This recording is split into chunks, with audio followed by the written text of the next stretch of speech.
وعلیکم السلام ورحمۃ اللہ۔ آپ نے توصیف احمد راشدی کا ذکر کیا ہے، کچھ معلومات میرے پاس بھی ہیں۔ یہ شروع میں بہت زیادہ ان دو روایتوں کو بیان کرتا تھا کہ نبی علیہ السلام کی قبر کے اوپر صلاۃ والسلام پڑھو تو نبی علیہ السلام خود سنتے ہیں، جواب دیتے ہیں، اور جو دور سے پڑھا جائے اس کو فرشتے پہنچاتے ہیں، اللہ نے کچھ فرشتے چھوڑے ہوئے۔ اس دوسری روایت کو آج کل علی انجینئر بھی بہت زیادہ بیان کرتا ہے کہ جہاں بھی صلاۃ والسلام پڑھو وہاں پہنچا دیا جاتا ہے، قبر میں پہنچا دیا جاتا ہے۔ تو میرے بھائیوں، یہ دونوں روایتیں منکر روایتیں ہیں، جھوٹی روایتیں ہیں، مشرکانہ روایتیں ہیں، دونوں روایتیں مشرکانہ ہیں۔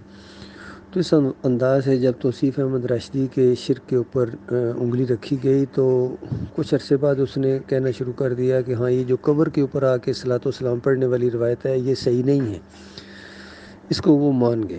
اچھی بات ہے بھائی، جو بھی چیز مان جائے اچھی چیز ہوتی ہے، لیکن ماننے کے ساتھ ساتھ جو دوسری مشرکانہ روایت تھی کہ فرشتوں کے ذریعے پہنچایا جاتا ہے، اس کے اوپر پہلے سے زیادہ زور دینا شروع کر دیا کہ وہاں تو بھائی کہتے ہیں ہمارا ایمان ہے۔ جب حدیث میں آگے وہ بتایا گیا حدیث منکر ہے، مشرکانہ روایت ہے، قرآن کے خلاف روایت ہے، اور قرآن میں تو آتا ہے وَإِلَى اللَّهِ تُرْجَعُ الْأُمُورُ، تمام معاملات اللہ کی طرف رجوع کرتے ہیں۔ وَيُرْجَعُ الْأُمْرُ كُلُّهُ، اس طرح کا الفاظ استعمال کر کے مالک نے بالکل اس کو گویا بریکٹ کے اندر بند کر دیا کہ کہیں خبردار یہ نہ کہنا کہ ٹھیک ہے باقی اعمال تو اللہ کے یہاں پیش ہوتے ہیں، لیکن صرف بیچ میں ایک درود و صلاۃ والسلام کے اعمال یہاں پیش ہوتے ہیں، جس طرح حدیثوں کا عقیدہ ہے۔ تو کلو کا لفظ استعمال کر کے بالکل اللہ تعالیٰ نے اس پر مہر لگا دی کہ تمام کے تمام ہر عمل اللہ کی طرف جاتا ہے، اور یہ عمل جس کا آغاز ہی ایک دعا ہم اللہم صلی علی محمد پڑھتے ہیں، اللہ کو فریاد کرتے ہیں، اور نبی کے ساتھ محبت کا ایک معاملہ ہے کہ ہمارے پیارے نبی محمد صلی اللہ علیہ وسلم کے اوپر رحمتیں اور برکتیں نازل فرما، جس طرح تو نے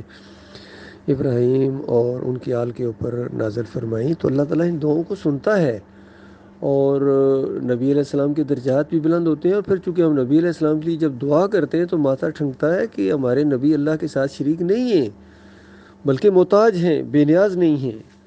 تو اس طریقے سے اس شرک کا رد ہو جاتا ہے۔ یہ توحید کی سب سے بڑی دعا ہے، اللہم صلی علی محمد۔ اگر کوئی غور کرے تو سب سے بڑا شرک کا رد میں یہ حدیث ہے۔ تو یہ بات ان کی سمجھ میں نہیں آتی ہے، نہ علی انجینئر کی سمجھ میں آتی ہے، نہ توصیف راشدی کی سمجھ میں آتی ہے۔ اس شرک کے اوپر یہ بالکل ڈٹے ہوئے ہیں۔ تو یہ توصیف راشدی یہاں بحرین میں 5-6 مہینے کے بعد یہ چکر لگاتے ہیں۔ ان کی بیگم بھی آتی ہے، خواتین کے اندر کافی یہ فنڈز وغیرہ اکٹھے کرتے ہیں، مال کا چکر ہے، چونکہ پیسہ اکٹھا کرتے ہیں دونوں میاں بیوی۔ تو ایک پروگرام کے اندر ہمارے ساتھی گئے اس مسجد کے اندر جہاں یہ پروگرام تھا۔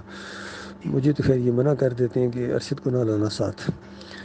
تو وہ ہمارے ساتھیوں گئے تو سوال جب ان سے کیے تو اس کو بتایا، تو بہرحال اس پر وہ زور دے رہا تھا کہ نہیں فرشتے پہنچاتے ہیں۔ اور پھر ہمارے ساتھیوں نے ایک سوال کیا کہ اجرت کے معاملے میں، چونکہ آپ اجرت لیتے ہیں دین کے اوپر، تو ایک دم گھبرا گیا، ٹانگیں کانپنا شروع ہو گئی، پیلا زرد ہو گیا، ساتھی بتاتے ہیں، اور ساتھ ہی کہتا ہے کہ وہ اجرت جائز ہے، یہ نہیں فلاں کتاب پڑھ لو، فلاں کتاب۔ ان کا بھی فلاں کتاب کیا پڑھ لو، آپ تو ہر جگہ قرآن اور حدیث بیان کرتے ہیں، یہاں کوئی حدیث تو پیش کریں جو اجرت کے لینے کی، نہیں وہ میں نے بتا دیا، وہ فلاں کتاب پڑھ لو۔ تو اس طرح ہمارے ساتھی کہہ رہے تھے کہ بالکل اس کے اندر کوئی دلیل نہیں تھی اس کے پاس، بات ایک دم گھبرا سا گیا تھا۔ اندازہ لگے یہ ہوتا ہے جب انسان جھوٹ کے اوپر قائم ہو جائے، شرک کے اوپر قائم ہو جائے، حرام خوری کے اوپر قائم ہو جائے، تو پھر وہ مومنوں کے سامنے نہیں ٹھہر سکتا ہے۔ تو میں نے کہا یہ اپنے بھائیوں کو بتا دوں کہ یہ جو توصیف الرحمن راشدی ہے، بریلویوں کے شرک کو، دیوبندیوں کے شرک کو کھول کھول کے بیان کرتا ہے، لیکن اہل حدیثوں کے شرک کو پروموٹ کرتا ہے۔ یہی معاملہ ڈاکٹر ذاکر نائک کا ہے کہ ہندوؤں کے شرک کو کھول کھول کے بیان کرنا، سکھوں کے اور عیسائیوں کے شرک کو، اور جب مسلمانوں کا شرک اس کے سامنے رکھا جاتا ہے تو وہاں ٹانگیں اس کی کانپنا شروع ہو جاتی ہیں۔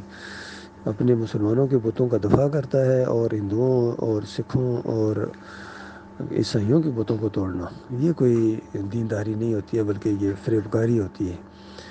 یہی معاملہ ہمارے محمد حنیف صاحب کرنا شروع ہو گئے، دوسروں کے شرک کا رد کرتے ہیں اور اپنے شرک کو پروموٹ کرتے ہیں، اس کا دفاع کرتے ہیں۔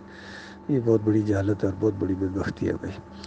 اس کے بارے میں گویا اللہ تعالیٰ کی کتاب کی وہ جو آیت ہے نا، ایسے لوگوں کے اوپر فٹ ہوتی ہے۔ افتؤمنون ببعض الکتاب وتکفرون ببعض، کتاب کے کچھ حصے کو مانتے ہو اور کچھ حصے کو نہیں مانتے ہو، پھر مالک خود سوالیہ انداز میں کہتا ہے کہ بتاؤ پھر ایسے لوگوں کی سزا کیا ہو سکتی ہے؟ پھر خود مالک سزا تجویز کرتا ہے کہ دنیا میں ذلت اور آخرت میں شدید عذاب کے اندر ان کو ڈال دیا جائے، جہنم کے اندر. یہ ان کی سزا، جو کچھ حصے کو مانے اور کچھ حصے کو نہ مانے، کچھ باتیں مانے اور کچھ باتیں نہ مانے. یہ بہت بڑا جرم ہوتا ہے، اور ایسے لوگوں کی سزا بھی اللہ تعالیٰ نے بڑی شدید رکھی ہے. اللہ تعالیٰ اس خوفناک انجام سے اپنی پناہ میں رکھے.